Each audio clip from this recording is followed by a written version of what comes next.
성경에는 아브라함을 믿음의 조상으로 묘사하고 있습니다. 하나님께서 아브라함에게 내 본토 친척 아버집을 떠나고 했을 때 아브라함은 즉각 순종하고 떠났고, 또 하나님께서 100세 난 이삭을 하나님께서 모리아산에 바치라고 했을 때도 아브라함 즉각 순종하였기 때문입니다. 이러한 아브라함의 신앙을 이어받은 아들이 바로 이삭이죠. 아들 이삭도 아버님 옆에서 그 하나님을 섬기는 신앙의 모습을 보고 자라왔기 때문에 이삭도 예외는 아니었습니다. 하나님은 우리의 신앙이 나 혼자 예수 믿는 것으로 끝나는 것 원하지 않습니다. 우리 자손 대대로 하나님을 경외함으로 우리 자손들이 복받기를 원하시는 것입니다. 오늘 이 시간은 아브라함의 약속의 자녀인 이삭의 신앙을 통해서 함께 은혜를 나누고자 하는 것입니다. 첫째로 이삭은 믿음의 사람이었습니다. 이삭은 어렸을 때부터 아버지 아브라함이 하나님을 어떻게 섬겼는지 잘 알고 있었습니다.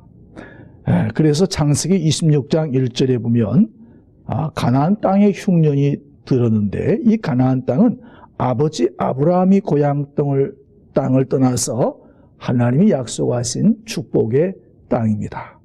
그런데 그 땅에 아버지 아브라함 시대도 흉년이 들었었고, 또 아들 이삭의 시대에도 똑같은 흉년이 들었습니다. 그래서 이삭은 인간적인 생각을 가지고 이 땅에서 더 이상 있어서는 안 되겠다 싶어서 이제 이삭이 애굽으로 떠나려고 하는 것입니다. 이삭이 이주하려고 했던 것은 당시 최고의 문명과 문화를 꽃피웠던 애굽입니다. 오늘날로 얘기하면 우리나라의 이 동남아시아, 파키스탄, 방글라데시, 인도, 여러 나라들이 요즘 많이 들어오지 않습니까? 또 우리나라 사람들은요, 미국으로 이주하는 것처럼 좀 더 살기 좋은 곳으로 이주하려고 하는 것은 어쩌면 자연스러운 일인지 모르겠습니다.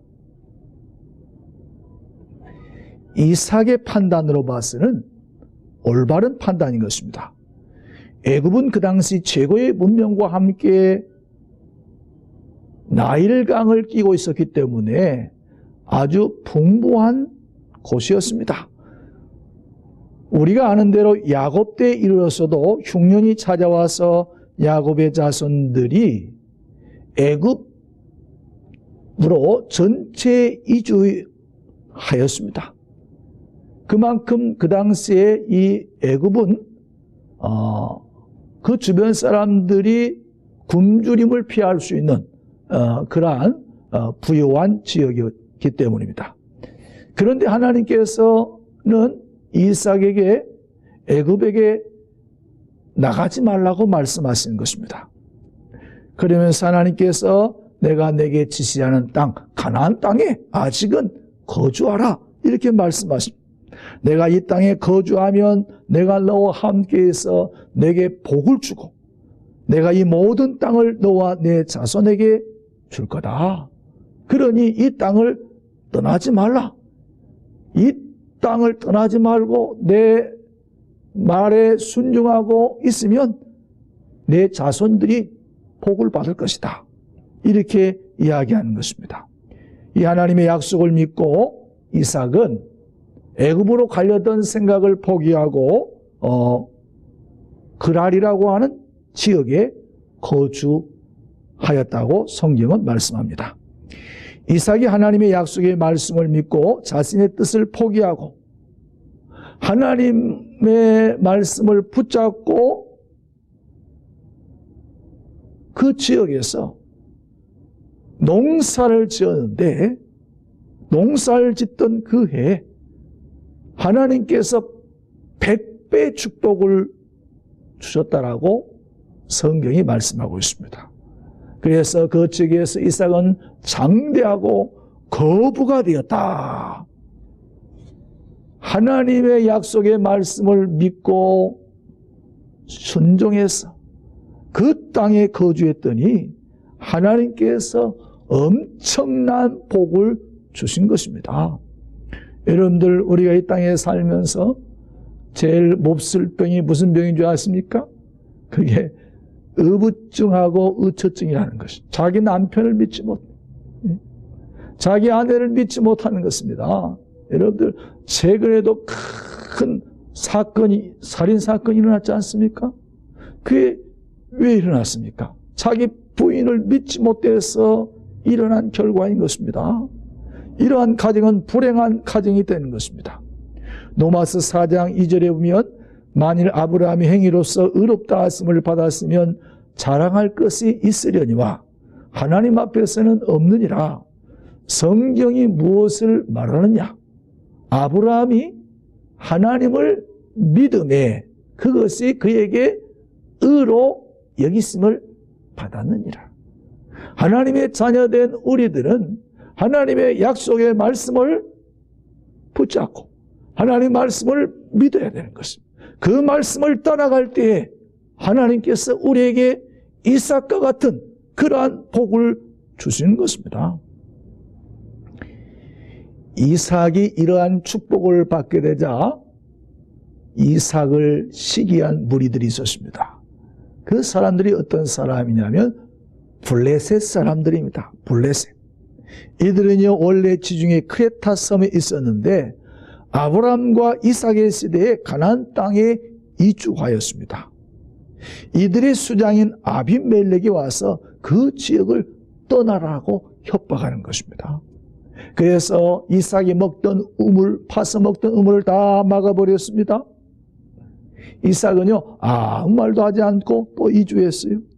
또 거기서 생을 봤더니 또 그 사람들이 와서 그 지역에 있는 사람들이 또 뭡니까? 우물을 막아봤습니다. 그 또 비켜줬어요. 또 그 지역에 가서 우물 또 봤더니 또 우물을 갖다가 또 우물 때문에 다툼이 일어났습니다. 그래서 그 우물 놔두고 또 피했습니다.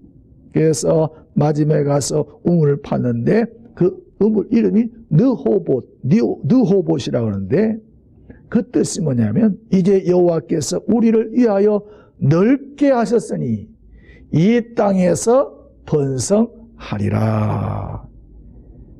여러분들, 이삭은요 하나님의 사람이었습니다. 성령의 사람이었어요. 지금도 이 동남아시아 그 지역에서 선교하는 선교사님들 얘기 들으면 이 우물 파기가 쉽지 않습니다. 기계로 파도. 그런데 수천 년 전에 척박한 땅에 아무런 기계도 없이 여러분들 가족 식구의 노동력만으로 이 우물을 판다고 하는 것이 얼마나 힘든 일입니까? 얼마나 고된 일이에요. 그런데 그 판 우물을 사람들이 시비 걸고 그걸 갖다가 막고 그랬을 때 아무런 그들과 다투지 않고 이 이삭은 양보하고 다른 데 가고, 여러분들 이런 모습을 보면 이삭은 하나님의 사람이었고 이삭은 성령의 사람이었고 여러분들 이삭은 성품은 아주 온유한 사람이었음을 우리가 알 수가 있습니다. 마태복음 5장 5절에 보면 온유한 자는 땅을 기업으로 받는다. 그러지 않습니까? 여러분들 온유한 우리 성도님들이 되시기를 바랍니다. 이사야서 55장 10절에서 11절에 보면 이는 비와 눈이 하늘로부터 내려서 그리로 되돌아가지 아니하고 땅을 적셔서 소출이 나게 하며 싹시 나게 하며 파종하는 자에게 종자를 주며 먹는 자에게는 양식을 줌과 같이 내 입에서 나가는 말도 이와 같이 헛되이 내게로 되돌아오지 아니하고 나의 기뻐하는 뜻을 이루며 내가 보낸 일에 형통하리라.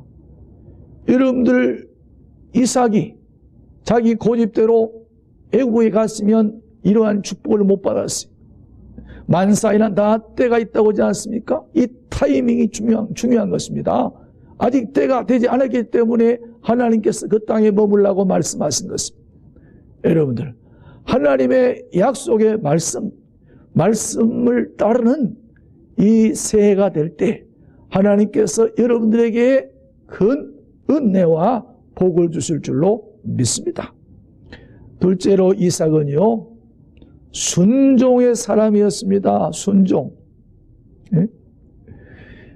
이삭은 아버지 아브라함이 살아왔던 그것을 떠날 수밖에 없었습니다. 왜냐하면 흉년이 왔기 때문입니다.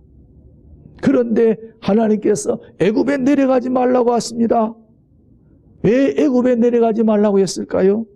애굽의 문화는 죄악의 문화입니다. 우상의 도시입니다. 쾌락의 도시인 것입니다. 물질적으로는 여유롭고 풍요로운 삶을 살 수 있을지 몰라도 신앙적으로는 어려운 곳입니다.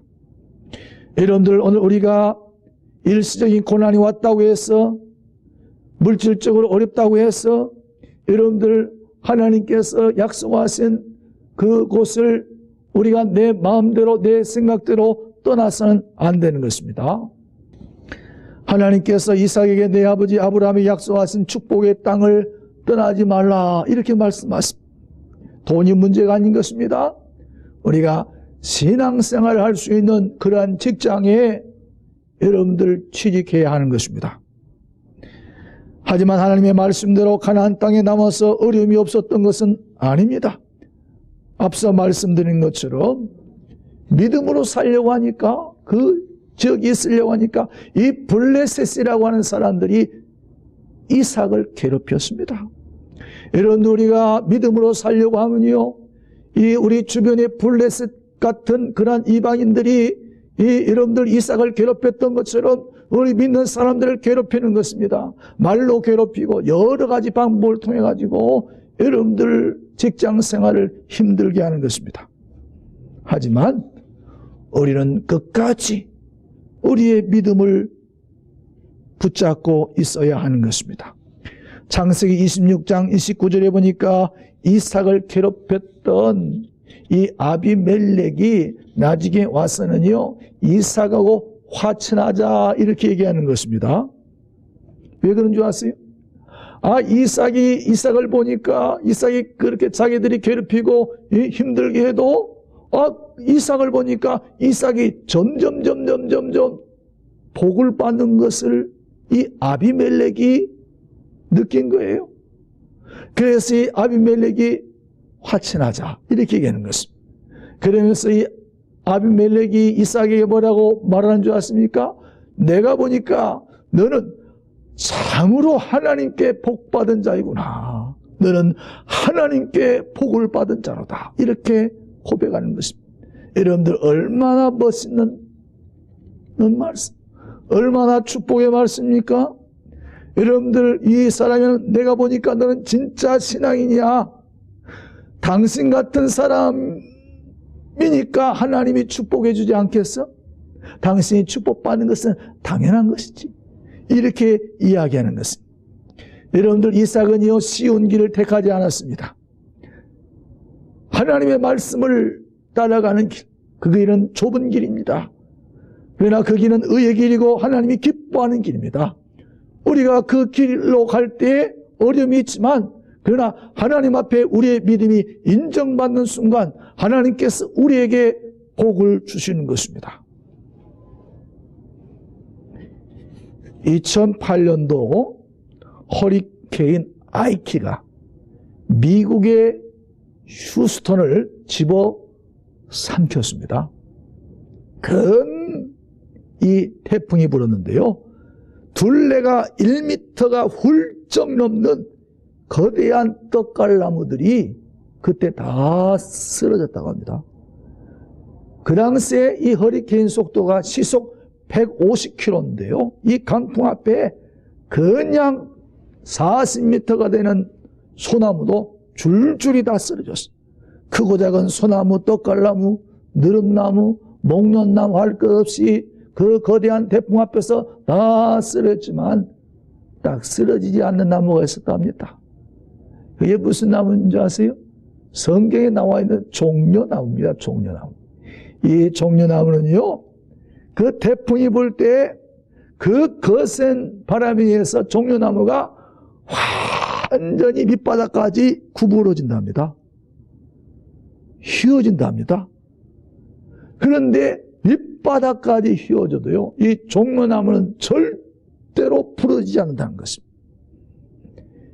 강력한 허리케인이 올 때 약 5시간 정도를 구부리고 있답니다.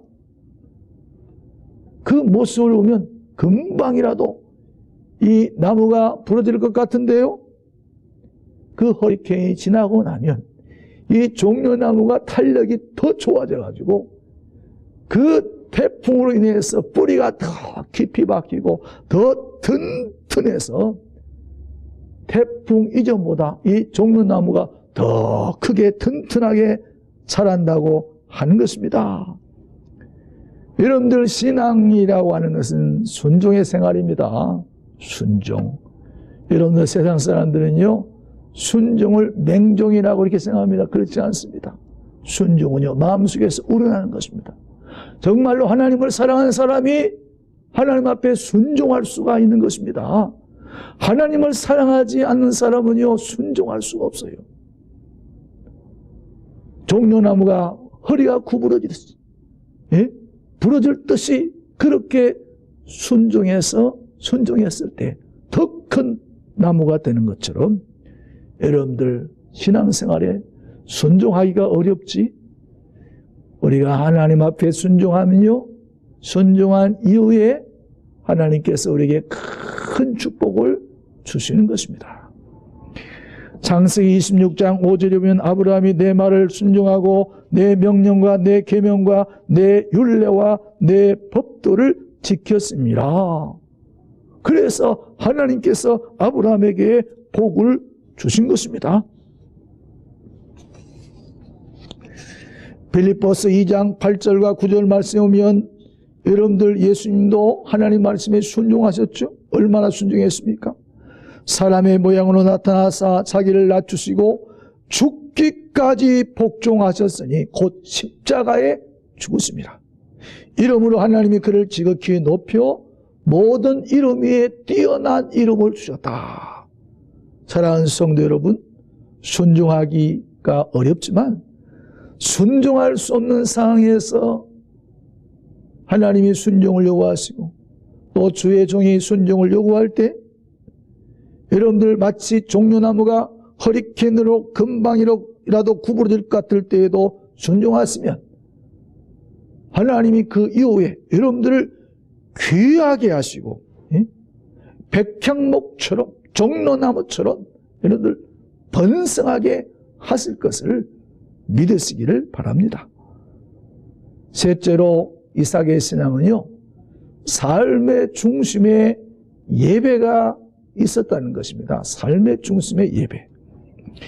이삭은 그랄 지역을 떠나서 자신의 아버지 아브라함이 블레셋 왕 아비멜렉과 평화 조약을 맺은 이 부엘세바로 올라갑니다. 그런데 이 부엘세바에서 부엘이라고 하는 뜻은 우물이라는 뜻이고요, 세바라고 하는 뜻은 7이라는 뜻입니다. 그러니까 바로 그 지역에 이삭이 판 우물이 7개가 있었다는 것입니다. 아브라함은 이곳에서 에셀나무를 심고 여호와의 이름을 불렀다라고 말씀하십니다. 하나님께서 이삭에게 나타났습니다. 그리고 이렇게 말씀하셨습니다.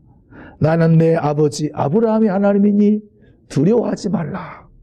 내가 너와 함께 있어 내게 복을 주어 내 자손이 번성하게 하리라. 여러분들, 이삭이 하나님이 나타났으면 바로 그곳에 제단을 쌓고 여호와의 이름을 부르고 거기다가 장막을 쳤다라고 기록하고 있습니다. 여기서 우리는 믿음의 조상인 아브라함이나 이삭이나 야곱 모두가 다 예배 중심의 삶을 살았음을 알아야 하는 것입니다. 제단을 쌓았다고 하는 것은요, 오늘날로 얘기하면 예배를 드렸다는 거죠. 예배. 예배가 무엇입니까? 하나님과 만나는 시간입니다. 하나님과 교통하는 시간이 예배 시간입니다. 하나님을 가까이 하는 시간인 것입니다. 예배라고 하는 말의 뜻은 영어로 worship, 경배하다라는 뜻인데 그 말의 뜻은요, 최고의 가치를 돌려드린다 라고 하는 뜻입니다. 예배가 뭐라고요? 최고의 가치를 하나님께 드리는 것입니다. 여러분들, 그렇기 때문에 우리가 하나님 앞에 예배하러 나올 때는요, 무슨 잔치집에 갈 때만 무슨 좋은 옷 입고 가는 게 아닙니다.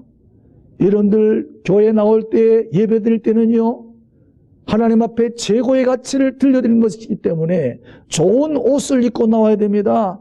가장 좋은 옷, 하나님 가장 깨끗한 옷, 이런 옷으로 단정하게 입고 준비해서 하나님 앞에 예배를 드려야 하는 것입니다.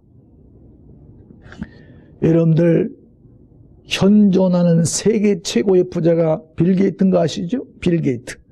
그런데 빌 게이트보다도요, 훨씬 부자가 있습니다. 그게 누굽니까? 여러분들, 록펠러입니다. 록펠러. 여러분들, 이 사람 미국의 석유왕인데 1859년에 조그만 주식회사를 차려가지고 미국의 95%의 석유 산업을 차지했습니다. 이분이 여러분들 선한 일을 많이 했습니다. 도서관도 지어주고 병원도 짓고, 예? 여러분들 학교도 짓고 교회도 짓고, 예? 장학재단도 설립해서 여러분들 큰 일을 하셨는데, 여러분들 이분이 평소에 10가지 계명을 자기 어머님으로부터 물려받았습니다. 여러분들 잘 들어보세요. 첫째로, 하나님을 친아버지로 섬겨라. 둘째로, 목사님 다음으로 목사님을 하나님 다음으로 섬겨라. 셋째로, 주일 예배는 본교에서 드려라. 넷째, 오른쪽 주머니는 항상 11조 주머니로 하라. 다섯째, 아무도 원수를 만들지 말라. 여섯째, 아침에 목표를 세우고 기도하라. 일곱 번째, 잠자리 들기 전 하루를 반성하고 기도하라. 여덟 번째, 아침에는 꼭 하나님 말씀을 읽어라.